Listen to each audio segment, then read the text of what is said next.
होली में एमएमएस। होली है भाई होली है, रंग बिरंगी होली है, बुरा न मानो होली है। मयंक और शशांक घर के पिछवाड़े में बैठे शराब पी रहे होते हैं कि काम करने वाली सुमित्रा की 13 साल की बेटी मुनिया उनके ऊपर गुलाल उड़ा देती है। तुझ पर बहुत होली सवार है, आजा अभी तेरी होली उतारता हूँ। अरे मयंक भैया, आज तो किसी को भी रंग लगा सकते हैं, आपको पता है ना, आज कोई भी नाराज नहीं हो सकता। ये लीजिए, भाभी ने आपके लिए चाय भेजी थी। अरे इधर तो आ मुनिया। छोड़ दो प्लीज, मुझे छोड़ दो मयंक भैया। मुंह बंद रख, किसी को खबर नहीं होनी चाहिए। पूरे मोहल्ले में मटकती फिरती और सारा पर्दा तुझे मुझसे ही करना है। जरा हमसे भी तो होली खेल ले। भैया मुझे जाने दीजिए, वरना मैं मालकिन से आपकी शिकायत कर दूंगी। तेरी इतनी हिम्मत, आज तो तेरा घमंड चोर करके छोड़ूंगा। मुनिया अपना हाथ छुड़ाकर भागने की कोशिश करती है, लेकिन मयंक और उसके दोस्त उसे पकड़ लेते हैं। क्या लड़की है, इतनी गोरी, कौन कहेगा ये नौकरानी की बेटी है। शराब के नशे में धुत शशांक एमएमएस बनाने लगता है। मयंक उसके ऊपर वैशी की तरह टूट पड़ता है। भैया मुझे छोड़ दीजिए, प्लीज छोड़ दीजिए भैया। माँ बचाओ, बहुत दर्द हो रहा है, मैं मर जाऊंगी। होली के जोरदार गानों के बीच मुनिया की चीखें किसी को भी सुनाई नहीं देती। मुनिया बेहोश हो जाती है और सब वहाँ से चले जाते हैं। ये नौकरानियां भी बड़ी कामचोर हो गई हैं। 2 दिन रह गए होली को, एक तो बच्चों ने अभी से हुड़दंग मचाया हुआ है और दूसरा ये गाने। अरे भाभी क्यों चिल्ला रही हो यार, अब होली में तो ये सब होगा ही। मयंक भाभी के गालों पर रंग लगाते हुए कहता है, यार भाभी अब अपने जैसी देवरानी ले ही आओ। अरे देवर जी, कोई नौकरी चाकरी ढूंढ लो, केवल अय्याशी करने से बीवी नहीं मिलती। हाँ माँ, उसके सारे कपड़े भी फटे हुए हैं, कितना खून निकल रहा है। हे भगवान, ये क्या कह रही है, चल दिखा मुझे। सोनिया बच्चों के साथ पीछे के कमरे में पहुंचती है और मुनिया का हाल देखते ही समझ जाती है कि उसका बलात्कार हुआ है। बच्चों, तुम कमरे में जाओ और किसी से भी कुछ मत कहना। जाओ, बस मुनिया की माँ को यहाँ भेज देना।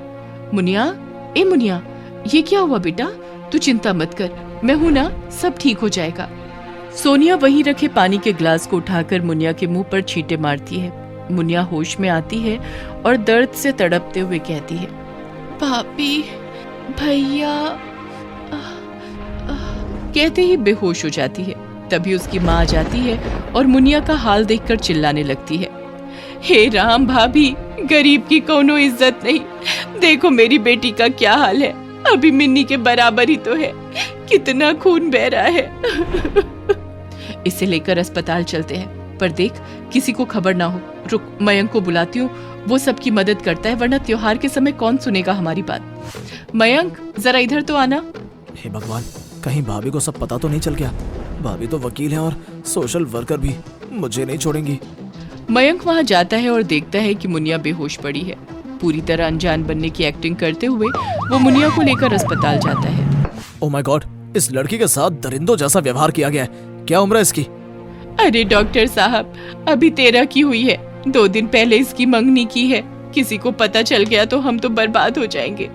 ये आप क्या कह रही हैं? ये पुलिस केस है, आपकी बेटी का बयान होगा। आप नहीं चाहती अपराधी को सजा हो? साहिब, अपराधी को कुछ साल की सजा होगी, पर मेरी बेटी को सारी जिंदगी रोना पड़ेगा। हम बहुत गरीब हैं। सच कह रही है बेचारी, आप तो बच्चे का ट्रीटमेंट करिए, जो दवा चाहिए मैं लाऊंगा, पर पुलिस का चक्कर रहने दीजिए। बिल्कुल नहीं, मैं एक वकील हूँ। आज इसकी बेटी के साथ ऐसा हुआ है, कल मेरी बेटी के साथ हो सकता है। बस मुनिया होश में आ जाए, मैं अपराधी को छोड़ूंगी नहीं। अगले दिन होली होने के कारण सब घर आ जाते हैं। मुनिया को होश आ जाता है। बेटी, घर जाती हूँ, तू चिंता न करना, डॉक्टर साहब हैं, यहाँ आज होली है, तेरे छोटे भाई बहन अकेले होंगे, जल्दी आ जाऊंगी। मुनिया की माँ के जाते ही मयंक शशांक के साथ आ जाता है और मुनिया से कहता है, देख मुनिया, खबरदार जो किसी का नाम लिया, तेरे लिए यही अच्छा है कि तू मुंह बंद रखे, वरना ये देख, तेरा एमएमएस ये सबको दिखा दूंगा, सब तुझ पर हंसेंगे, समझी? हम पैसे देकर केस बंद करवा देंगे, तू चुपचाप शादी करके अपने घर जा। मुनिया को धमकी देकर दोनों वहाँ से चले जाते हैं। उनके जाने के बाद मुनिया की हालत बहुत खराब हो जाती है। कुछ देर बाद सोनिया भाभी होली का सामान लेकर मुनिया से मिलने आती है। सुबह तक तो ये बिल्कुल ठीक थी, फिर मैं लंच करने चला गया, इस बीच न जाने क्या हुआ। डॉक्टर साहब, मैं क्रिमिनल लॉयर हूँ, मुझे पक्का यकीन है कि अपराधी यहाँ जरूर आया होगा और इसे धमका कर गया होगा, जिसके कारण इसकी तबीयत खराब हो गई है। क्या आपके हॉस्पिटल में सीसीटीवी कैमरे लगे हैं? अरे हाँ, अभी तो ऐसा सोचे नहीं, आइए देखते हैं। सोनिया ये देखकर हैरान हो जाती है कि मुनिया के पास मयंक और शशांक बैठे होते हैं। वो प्यार से मुनिया से पूछती है और मुनिया उसे सब कुछ बता देती है कि किस तरह से मयंक ने उसके साथ जबरदस्ती की और शशांक ने वीडियो बनाया। सोनिया को एक झटके में सब कुछ याद आ जाता है। उसी ने मुनिया के हाथ मयंक और उसके दोस्त के लिए गुजिया और चाय भिजवाई थी। उसी के बाद से मुनिया नजर नहीं आ रही थी। गुस्से और नफरत से सोनिया कांपने लगती है। अरे भाभी, आप कहाँ घूम रही हैं? आज तो होली है। ए चिन्नी की बच्ची, अगर दोबारा मारा ना तो अच्छे से सबक सिखाऊंगा। क्या करोगे? क्या चुन्नी के साथ भी वही करोगे जो तुमने मुनिया के साथ किया है? ये क्या कह रही है भाभी? खबरदार जो मुझे भाभी कहा। तुम तो वो देवर हो जो रिश्तों में घात लगाता है। तुम्हारी हिम्मत कैसे हुई मुनिया के साथ ऐसा करने की? तुम्हें एक बार भी चिन्नी याद नहीं आई? बुलाओ ना अपने दोस्त को, मुझे भी बनवाना है अपना वीडियो। मैं भी ये क्या बोल रहा हूँ, मुझे माफ कर दो।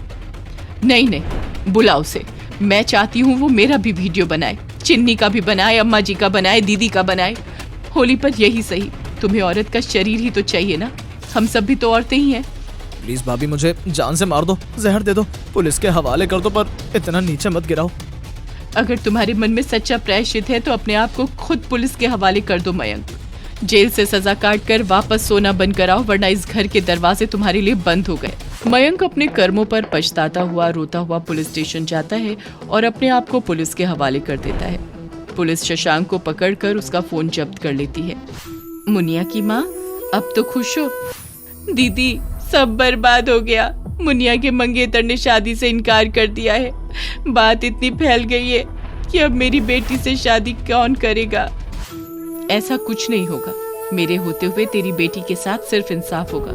मयंक को 12 साल की कैद हो जाती है। सोनिया मुनिया का एडमिशन करवा देती है और मुनिया मन लगाकर पढ़ाई करने लग जाती है। समय तेजी से गुजरता है। चलो मुनिया, आज मयंक वापस आ रहा है। सजा काटने के बाद वो सोना बन चुका है।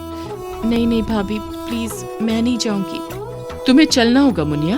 तुम्हें देखना होगा कि तुम्हारे अपराधी ने किस प्रकार सजा काटी है। कठिनाइयों ने उसे हीरे की तरह तराश दिया है।